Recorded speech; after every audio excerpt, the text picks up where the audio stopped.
국민의힘이 새 비대위 출범에 속도를 내고 있는 가운데 이준석 전 대표가 대구에서 기자회견을 열었습니다. 법원의 가처분 결정이 나온 후 첫 공개 행보입니다. 어떤 입장을 밝혔는지 국회 연결해서 자세히 들어보겠습니다. 최지숙 기자 전해주시죠.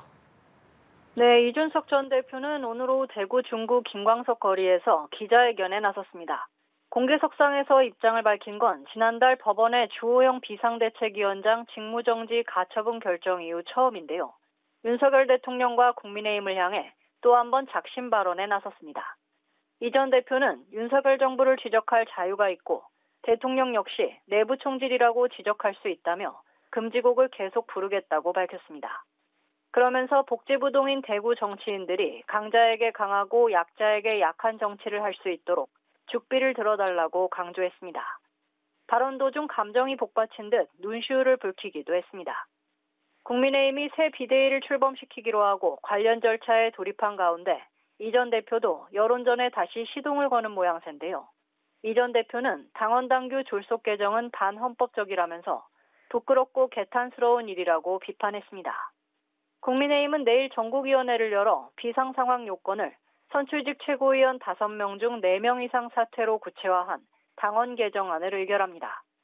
새 비대위 수장에는 다시 5선 주호영 의원의 무게가 쏠린 상태입니다. 국민의힘은 추석 전까지 비대위 출범을 마치고 명절 연휴에는 국민 앞에 단합된 모습을 보이겠다는 계획입니다. 네, 검찰 소환 통보받은 이재명 더불어민주당 대표에 대한 소식도 알아보겠습니다. 이와 관련해서 내일 민주당이 의원총회를 연다고요? 네, 그렇습니다. 더불어민주당은 내일 오후 2시 비상의원총회를 소집했습니다. 검찰은 6일 이재명 대표에 대한 소환 조사를 통보한 상태인데요. 민주당은 정치보복으로 규정하고 의원총회에서 검찰 수사에 대한 규탄과 관련 대응 방향을 논의할 예정입니다. 현재로선 이 대표가 소환에 응하지 않을 가능성이 큰 걸로 알려졌는데요. 조정식 사무총장은 오전 기자간담회에서 제1야당에 대한 윤석열 대통령의 전면전 선포라면서 과거 중앙정보부를 연상시킬 정도의 무자비한 본색을 드러냈다고 맹비난했습니다. 또 김건희 여사를 겨냥해 주식 매수 주문 정황이 녹취록에서 드러났다며 윤 대통령의 대선 후보 시절 해명에 배치되는 것으로 공직선거법상 허위사실 공표라고 날을 세웠습니다. 민주당은 검찰 수사가 추석 민심에 미칠 파장을 예의주시하며 대여 공세 수위를 끌어올릴 전망입니다.